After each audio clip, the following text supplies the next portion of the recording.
welcome back for our third installment of our updated video tour. Before we start, I got a couple corrections to make.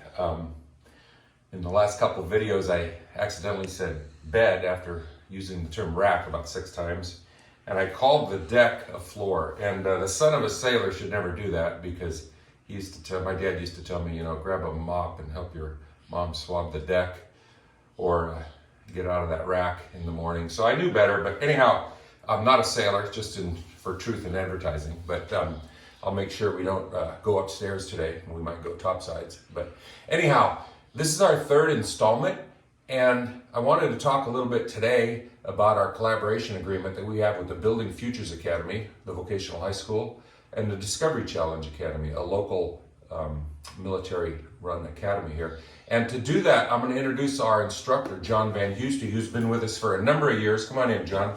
And he's going to give you more details about this unique collaboration agreement that we have with these at-risk youth. So this is John. He's been a general contractor, and now he's an instructor here at the Building Futures Academy, and he's a frequent volunteer here on board the Lucid. John, take it away. Hello, proud to be on the video. I've been with the ship for about 6 years now, started in 2014. It has been an adventure and a journey, and we've had a great time and great adventures with the students from Building Futures Academy. I would like to start the tour by going below. We're going to hit forward berthing, or lower berthing, corrected, and show you some of the progress that we've made down below.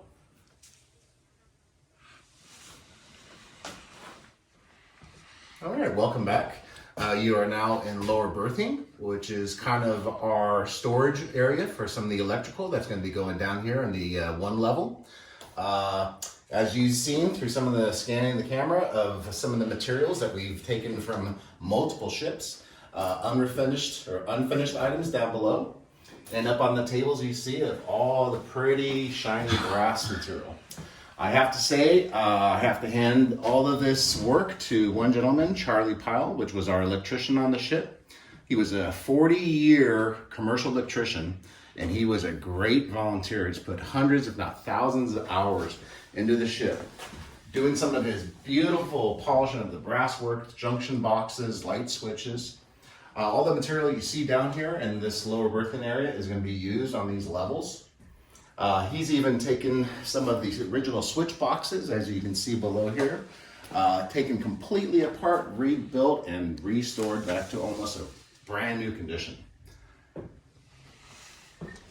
We are going to be going aft from the lower berthing into forward engine, and we just walk this way.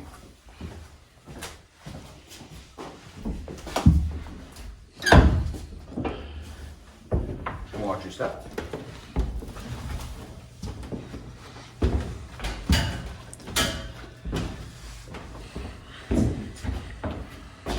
Alright, welcome to our forward propulsion room. This is actually the compartment where the 5 large generators on the ship were kept. 4 generators were mounted up on the pedestals to the port and starboard of the ship. 1 large generator down in the middle section here produces about 180,000 volts of DC current that powered the magtail for the ship, one of the instruments that was used for detecting and exploding mines. This compartment, we have a couple of visions for it. One of them that we've been kind of throwing around was a presentation room, a gathering room, thinking about a theater screen and some seating so that our guests on the ship coming through can take in a movie and some clips of the progress that we've made on the ship throughout the years. As you can see down below, the large motor and pump, we have started the sprinkler system for the ship. We've had some great volunteers putting hundreds of hours into painting all of these red pipes that you see. This is going to be some of the materials that we're going to be using throughout the entire ship to make it very fire safe. We had great Building Futures Academy students. 2, for example, Caesar and Sebastian, 2 of my graduates from year before. They've come in and put hundreds of hours, like I said, painting all these pipes red and finishing them up. And then the hard part, bringing them onto the ship and getting them down here to these lower decks. So we have a relationship, like David said, with Building Futures Academy. I've been teaching there for about 3 years as a career technical educator for the construction field. We take at-risk students right out of Stockton, and we put them through a construction training program. We get them OSHA approved, we give them certifications in CPR, close confinement and traffic. We give them all of the tools that they need to go out and place them into union jobs. We also get their diploma taken care of too.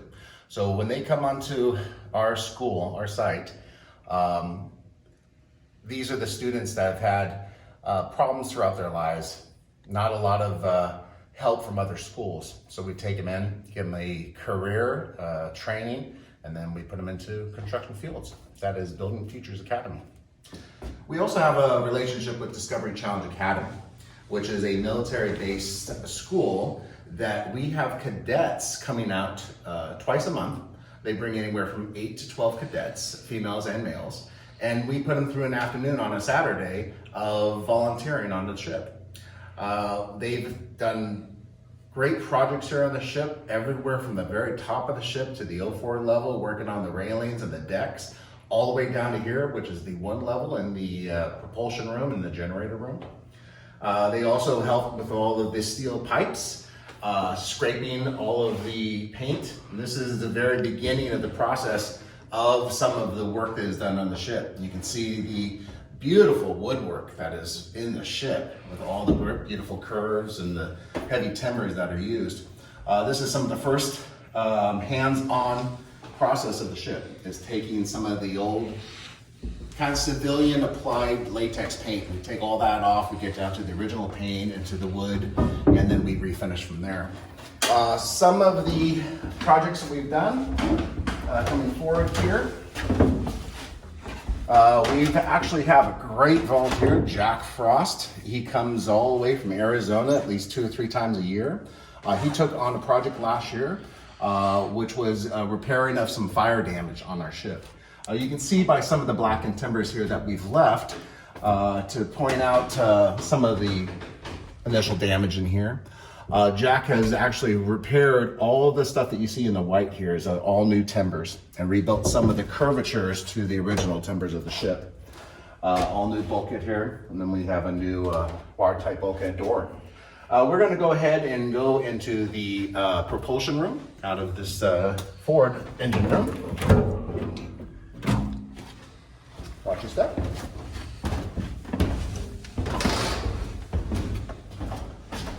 Welcome to the propulsion room. This room was the compartment that housed the 4 very large Packard motors. They were V12 motors, cast aluminum with stainless steel pistons and cranks and connecting rods. As you can see, the timbers that were kind of perpendicular to the frames of the ship are the rests that the engines were on. These engines were laid out with 4 abreast, all 4 engines running into 2 transfer cases that were in the aft section here, that ran out to 2 shafts that went out to that bulkhead in the back. And those 2 went into 2 5-foot pitchable bronze props. Of course, everything being on a non-magnetic ship had to be either brass, bronze, stainless steel, aluminum. So this housed those 4 very large engines. You can see the repair that you have up here with the white plywood that's on the bulkhead. That is actually the location for the engine room's control room. And that was a soundproof room that would be accessible from the above hatch. And that's where the controls for the engine room and such were taken care of. Once again, you can see from above some of the timbers that are not really touched yet, some of the work that's about to be started. All right, we're going to go ahead and continue on. We'll go work our way aft on the ship. I'm going to go through this watertight bulkhead door. Watch your step. We are now walking into the wood shop of the 1 level. This is some of the newest compartments that we're kind of starting to work on. Got some preliminary scraping of some of the paint, some of the repairs. You can see some of Charlie Pyle's handiwork in here. He has run all the conduit that is needed for the ship to have its shore power, to power everything on the ship. Some of his beautiful bend work on some of his conduit. And I'm not sure if you can see in here, but we actually have the battery banks being started over here. He worked a lot of time in there. There are some switch panels and operation panels on the other side that are going to be used. We are going to have a battery backup system on the ship. So when we lose shore power, we'll have a battery system that automatically kicks in. Charlie has completed all of the panels and the switchovers and all the automatic system to do that. So when we lose power, the ship will remain safe. As we walk a little further aft, as we walked actually through a bulkhead, we've opened up a lot of the bulkheads just for accessibility. So when we do tours on the ship, the people that come onto the ship will have a lot of access to the ship without having to go down a lot of the emergency hatches. This is, of course, some of the work we've done. We've placed all the decks in here. You can see this is the electrical room. In here, we have storage compartments that are used for spare parts throughout the ship. When something is needed, we're going to go ahead and restore all that. And this is also a nice example of one of the degaussing boxes on the ship. These boxes, made out of stainless steel, were wrapped in very large cables and electrified to hide the signature of anything that was steel on the ship when they were running out and doing runs in the minefields. So you can see that opening on that compartment is where they would put hardened tools, any type of like pliers and screwdrivers that would set off one of those magnetic mines that would explode the ship. They would put them in there and then hide that signature of that steel object. All right, well, welcome to the steerage of the ship. This is as far aft on the ship as you can go. The bulkhead that you see slightly angled back there is the very, very back of the ship. So that is the last bulkhead of the ship. This is the steerage compartment where the two rudders of the ship were controlled through cables and through a very large steering wheel when the ship's hydraulics and controls were lost from the pilot house. So you'd have a couple of sailors back here that would be talked to through voice tubes when the system would go down and told which way to steer the ship, port or starboard. One of the large rudders in the control to the rudder, you can see actually is still intact and is mounted right here. This vertical big shaft, which is solid bronze that runs into a solid bronze rudder that's underneath the ship. The one on the port side, you can see is temporarily missing. It has been taken out of the ship, so we're looking for one of those. You can see some of the large timbers that were used for the ship to hold the rudders in place. And then this is one of the pulley systems that the cables were connected to that you see down here on the deck that actually operated the two rudders. On both the port and the starboard side, you see some of the compartments that were used for storage for some of the parts on the ship also. It is actually a large ship, but wherever they could find a nook and cranny to store items, they would put shelves and drawers in there. You can kind of see on some of the overhead that we have started the reframing of some of the damaged timbers in the ship. This is a very delicate process, so we have it all shored up, as you can see. And it's almost like a surgical demolition. We take a couple beams out at a time, and we completely rebuild them, put them back into place, and then we move forward. A lot of the original stainless steel bolts that are coming through the O1 deck, actually the main deck into the one section here. And a lot of the original screws you can see coming down from the deck also that held some of the timbers in place. The ship was completely put together with screws and bolts. There was not one nail used on the ship. And all the bolts and screws were all stainless steel or brass or bronze. All right, and talking about donations, we have had all of the cable that you see in the reels back here, or the spools, donated by the World War II Historical Museum in New Orleans. We actually drove all of this material back from New Orleans, back here to Stockton, California. And we should have enough cable, with the help of the museum donating it to us, to take care of the rest of our needs for the ship. Well, here we are in the forecastle, and since part one where we filmed up here, we got quite a bit of work done. You can see we brought several items up here from our warehouse. This is the anchor windlass and capstan, which is very unique to an MSO. We were able to purchase this gear last year or so from a scrapyard up in Portland, Oregon. This is the anchor windlass and capstan that came off the USS Pluck that was decommissioned and destroyed up there, maybe 10 or 12 years ago. And this was made possible through a generous donation by one of our supporters. He goes by Mule Skinner, D. Mule Skinner. And I wanted to let you know that none of this is possible, of course, without your generous donations. And this will go together here in the next several weeks. We'll be installing this.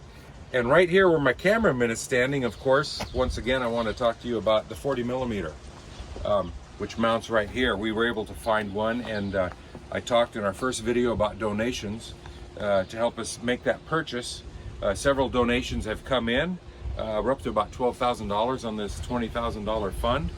We'd like you to help us secure the rest of that money so we can make this purchase. Every gift of $500 or more will be noted on the gun shield that will go around this 40 millimeter. And that's really going to make a statement here. That'll make the ship look like a warship once again. So thank you for all of you who have been supporting us. If you haven't yet, please jump in at any time. We welcome your support.